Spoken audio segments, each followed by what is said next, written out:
Well, I'm here to talk to you about systems thinking.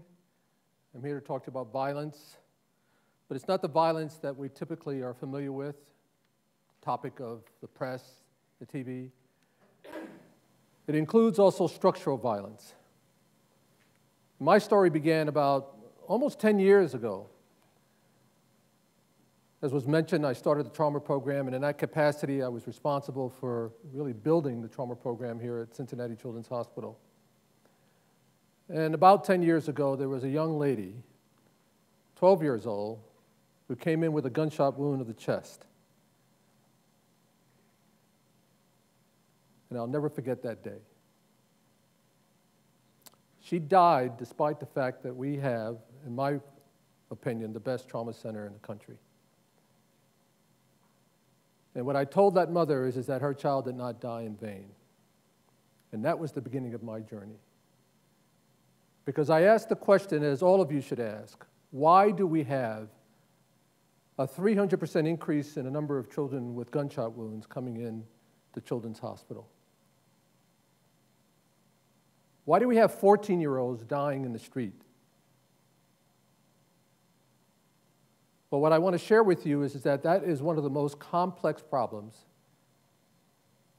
and it's something that's worth looking into with a great deal of dissatisfaction at the fact that this city has such an extraordinary health disparity, most characterized by the number of children and adults dying as a result of gunshot wounds and violence. I'm going to talk to you about the course that I took by asking questions about why is it that we have a perfect storm in our city, the most livable city, when they recruited me. What you see here to my right, your left, is a constellation, a clustering of health disparities typified by homicides, but also associated with homicides. And in fact, the studies show that for every one child or individual that's killed, there's infant mortality, there's a child dying as a result of premature birth. As part of this clustering, we also have one of the highest obesity rates. We have one of the highest percentages of female-headed households. But as you see in the course of this discussion over the next 18 minutes or less, okay, these are not in every neighborhood. There's just certain neighborhoods. What particularly disturbed me is the fact that we had, as an average age, 12.9. Some of you may recognize or recall that there were two 14-year-olds that were assassinated about 2 months ago in Cincinnati. Part of this structural violence that I think we should all be aware of is the fact that we are disproportionately incarcerating a significant proportion of our population with lifelong consequences that I think contribute to this cycle of violence that we have in this city. People who are in prison, 93% of them get released. When they are released, they're back into prison within 1 year if they don't have work. If they don't have work within 3 years, over 2/3 of them are back into prison. Cincinnati then, as a consequence of this dynamic, has seen an increase in the percentage of poverty. And as a matter of fact, as a result of the recovery that took place after the Great Recession, Cincinnati is an outlier, one of two cities that has actually had an increase in its poverty despite the recovery, perpetuating then this cycle of violence. Some of you may have been aware by the study by the Department of Health here in Cincinnati that there are some communities, some neighborhoods, where if you live there, the likelihood is that you will die 20 years sooner than somebody else in another neighborhood. 20 years sooner. To me, that's unconscionable. To me, that is an example of structural violence. This poverty, which I would suggest is really the focus, the root cause of the health disparities that I just outlined, has recently been demonstrated to be worse than a child being born with a mother addicted to cocaine. The effect of poverty on the brain development of an infant and a child is worse than that child being born to a mother with cocaine. Poverty is the lead poisoning, it's the cholera, it's the miasma that is contributing then to the shortening of life to a significant proportion of our population. And what are we doing about it? Well, much of what we've done so far has not worked. Philanthropy has increased some 500% over the past 30 years, despite the fact that we still have this progression of increasing poverty concentrated in a handful of neighborhoods. And typically these neighborhoods are neighborhoods of color, black and brown. Now you might ask, well, why is that? If it's not a lack of money, what is it? What we would suggest then, those of us working in core change, is that most of those funds are looking at the symptoms and not looking at the root cause. The typical model here is that of the iceberg. But systems thinkers understand that unless we get to the root cause, we will forever be dealing with those symptoms. Joblessness, poverty, violence, premature birth, multi-partner fertility. I can go on. We have to embrace complexity. These are wicked problems. And as a matter of fact, there are pundits who would say that unless we do that as a society, as a city, as a community, as an organization, we're just plain stupid. Eisenhower has said that the significant wicked problems of our society today are not going to be solved at the same level of thinking where we created them. I would argue that embracing complexity allows us to then visually see what are the dynamics, what are the influences. And we're going to go through a little bit of some of this here, but in the interest of time, I'm not going to dwell on any one. But what we can appreciate here is that if you do not have work, you will find a way to subsist. And it turns out that we're not winning a war on drugs. And one of the ways that one can subsist here is selling drugs. This concept of poverty and joblessness is something that also contributes to the family breakdown. Systems thinkers now see that not only does there need to be an intervention, but intervention in multiple areas at the same time, but it's not in any spot. It's a spot that then one identifies as a result of an application of systems thinking to those what's called high leverage points. We would suggest that one of those is actually reinventing a new economy. Now, there are some of us then who might say, well, I don't care how desperate I am. I'm not going to sell drugs. I'm not going to shoot. I'm not going to kill. Well, let me share with you then 3 scenarios here. And these are true stories. These are actually highlighted in one of the most popular courses at Harvard College. The title of it, interestingly enough, is The Moral Basis of Murder by Michael Sandel. Now, there are some of us who are judgmental about these young men who are out there selling drugs and shooting. This is a study that actually took place, or a case study that was discussed in the Moral Basis of Murder course. And it highlights Philip Morris, the tobacco company. And it's a study that they did in Czechoslovakia, because with the decrease in the number of people smoking here in the United States, they needed to take their wares to a developing country, and so they took it to Czechoslovakia. And they tried to convince the Czechoslovakian government that it's in their best interest to not tax the cigarettes because there was a cost-benefit analysis. The meaning-making and decision-making that is going on in those engaged in the informal economy is a cost-benefit analysis. You got to do what you got to do. And in this instance, Philip Morris argued that the cost of increased healthcare cost,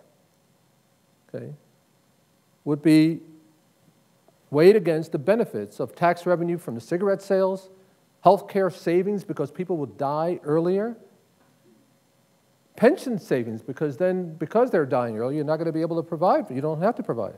This was actual case that was presented by Philip Morris. And then the savings in housing costs because there would be fewer people alive.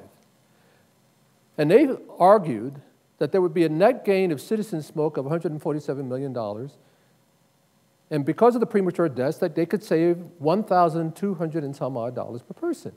Makes perfect sense, cost-benefit analysis. Here's another one that I think would resonate with us, particularly given the fact about GMC. Many of you may not be familiar about the Ford Pinto. Well, there was a point in time that the Ford Pinto was a very popular car, but it had some issues with it. If you had a rear crash, the car would blow up in flames. Now, Pinto, the Ford makers, they are aware of this. But they actually, and when this was then revealed during the jury, the court, they were vilified and they apologized. But they actually did an analysis and said that it would cost about $137 million to repair the Pinto, but then they put a price on each life. And when they balanced it out, they said that they would actually make more money by not repairing the cars. So this cost-benefit analysis is something that is not unique to those selling drugs. You know, change and social change as two different buckets is a losing proposition. And this is Jeff Immelt, who's the CEO of GE. The extent to which we can achieve alignment across disciplines and across problems is the extent to which they actually get solved. In some way, shape, or form, I'd say for the last 10 years, I've been thinking about, I'd say in my part of the world, 4 problems.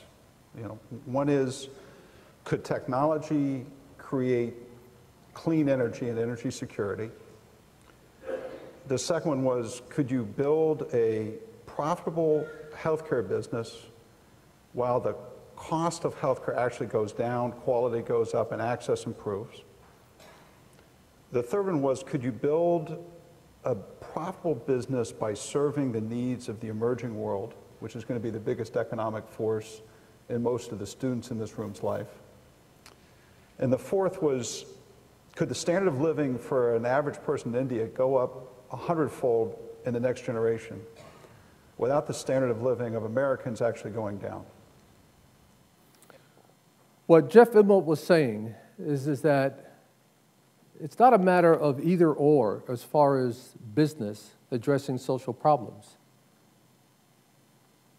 It has to be part of the equation of business to address these social problems, some of which I just outlined, and doing it in a way that is sustainable. GE has reinvented itself in some respects. Part of their company now is pursuing eco-imagination. And if you were to look at their portfolio, you'll see that they have about $50 billion in arrears as far as orders waiting because of this new direction that they're taking. The whole aspect of climate change affects every one of us, but it affects the poor in particular. And so the embracing then of green businesses, but doing it in a way that actually helps a social problem, as he says, green is the new green. And so we've taken that sort of thinking and pursued it with rigor and passion and robustness within Core Change. We have, I believe, a socially disruptive innovation in developing an economy that's located in the urban core, that specifically hires residents of those neighborhoods that I've outlined, and does it in a way that it helps to generate self-efficacy and agency. A counterbalance then to the incentive that they might have of making that quick buck selling drugs. There are people working with me in part of Core Change who I can tell you in their former life were making $50,000 to $90,000 a month selling drugs. Just think about Philip Seymour Hoffman, who died, right, and got about 40 sachets of heroin. Someone was making some money. The drug industry is one of the most profitable industries, if not the most profitable industry in this country. The business model that we've developed here is one that looks at equity, economy, and ecology. We look at it from the standpoint of how do we unleash the possibilities of the urban core. We have the enviable situation of having some of the world's experts in systems thinking, complexity science, as well as sustainability. We have one of the foremost urban sociologists working with Core Change to help us understand what are the dynamics, how do you address then the meaning-making and decision-making in these urban neighborhoods. We pursue this very different than I think the other sort of efforts that are going on here, because we do it not only from a systems thinking standpoint, but these individuals like Peter Senge have done work in China, Rwanda, Africa, actually even during the height of apartheid. And how do you bring the embattled people together to share their mental models, to share a vision, and to go about then co-creating the future together? It's not bottom up or top down, but it's everybody in the whole system working together.